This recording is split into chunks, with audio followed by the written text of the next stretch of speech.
Hey, we're back with another episode of Coffee at Camp, hosted by Aaron Schneider, and with today's guest, Cynthia. Welcome to another installation of Coffee at Camp. I'm Aaron, and this is Cynthia. Cynthia is our camp cook, and she's going to tell you about her mug first of all this morning. Yes, my mug says, "Rise and shine, it's pancake time," and today is National Pancake Day, so... The one person in the world that I've known to celebrate National Pancake Day is that person right there.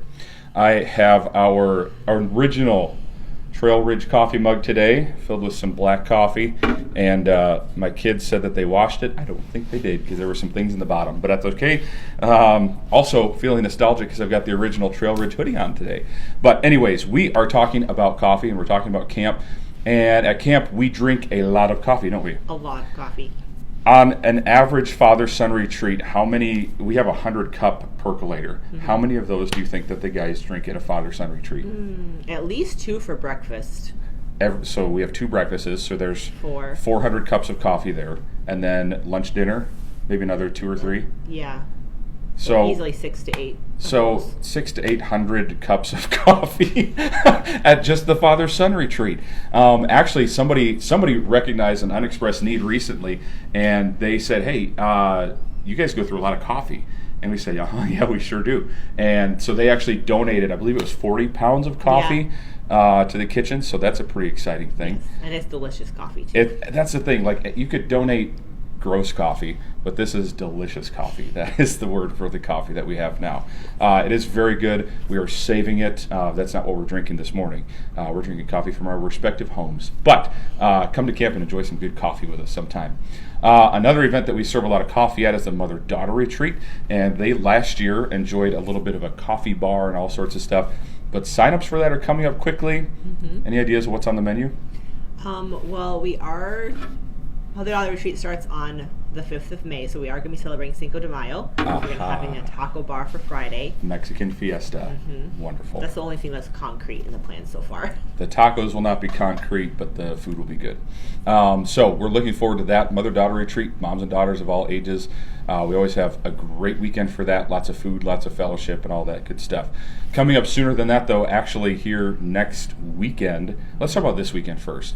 Actually, let's talk about tomorrow first. So tomorrow's Wednesday. Wednesday is the registration deadline for the trivia night. Bible Trivia Night. So if you haven't signed up for that, get signed up today, and that'll be the time to do that. If it is Thursday or after, it's too late, so sorry, come again next year. But after that, this weekend is a Wisconsin State Youth Conference down in Watertown, and Cynthia's going to join us there. And she's never been to that. She's been to the South Dakota stuff before, but never the Wisconsin State Youth Conference. Yes. And why are we there? What's the purpose of going to the youth conference? To share camp with the youth, whether they want to come as campers, whether they have opportunities to come and join us with the ministry, or even come as volunteers. Absolutely. And that's like that youth conference every year. There's a few hundred teens that attend that, along with their youth pastors. And of course, we always get a good group of teens out for our weeks of camp. But this is a group of teens that some of them go to other camps, some of them don't go to camp at all. And those are the ones that we're after. We want to make sure that they're involved in Bible camp somewhere. And if they're within the driving distance of Trail Ridge, we encourage them to come out here for that as well. And then following that, the weekend after that is the Bible Trivia Night, and that is what, the 10th, I believe? No, the 3rd. March 3rd, because the 10th is something else. So March 3rd is Bible Trivia Night, and we're looking forward to that. What's on the menu for that one? Do we know yet? It is, but I don't remember what it is right now. It's a secret. You'll find out if you come.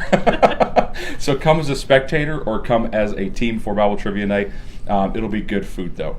And then the weekend following that, we've got Family Film Friday. We're doing a movie night at the camp. We're going to have a good time with that, showing the new Rich Cristiano film called, do you remember? Mind Reader. You remember that one? Mind Reader. So that's going to be a good one. At that, we sell a bunch of concessions, and there's all kinds of like pizzas and all kinds of things for that. Pizzas and nachos, hot dogs. Yeah, so come wear it out. It'll be a good time. That's a good night for fellowship. We just enjoy a good night out together for that. Let's see. And then summer camp is coming up quickly, so get signed up for that. If somebody is coming to camp, though, and we'll wrap up with this question. When they come to camp and they're like, oh, no, I have a strange stomach and I'm on a very particular diet, my doctor put me on this diet, or I recognize like I've got a food allergy or an intolerance, what does somebody do? Can we feed them? Absolutely. We do our best to make sure that we get the information of like what can't they have, and try to find things that they can have. And sometimes it's just identifying, this food on the line is already safe for you to eat, and sometimes it's a matter of making something completely different, trying to keep whatever they're getting to be as similar as possible to what everybody else is having, so they're not missing out. But we do our best to make sure we have gluten-free, dairy-free, all the things that people need, so they have a full tummy just like everyone else. For most of the common food allergies, intolerances, things like that, if you're like, well, I only eat pizza, and you're just a picky eater, we're going to have a tough time. But anyways, if you've got some sort of allergy or things like that, we do our best to take care of you. Feel free to reach out to Cynthia if you have questions about the food service, those sorts of things, cynthia@trailridge.org, and find out more information there. Join us next time for more Coffee at Camp. This is our Coffee Today. We hope you'll join us in the next